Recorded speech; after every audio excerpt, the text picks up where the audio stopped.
I got a Club Car Precedent that's dead and it won't charge. You can open up your charger and jump your charger. This is a Power Drive 3 Club Car. Take your cover off.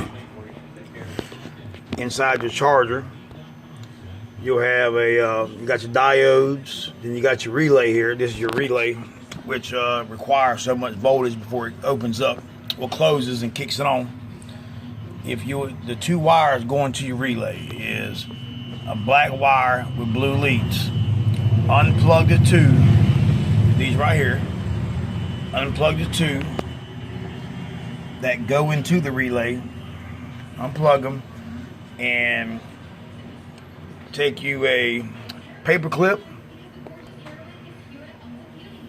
or a piece of wire and hook them to each other. So you want to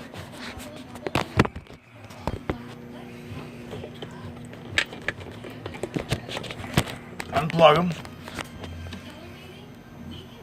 hook them to each other with a wire or a paper clip or something to make a connection, and leave them like that for about 2 to 3 hours until it gets enough juice in the batteries.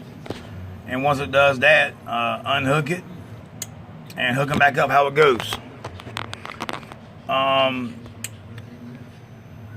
One of the things you always want to do is anytime you do any work on a golf cart charger, always unplug it from the wall. Always unplug the AC power. That way there's no risk of getting shocked. Alright man, stay tuned. I'll post some more video later on.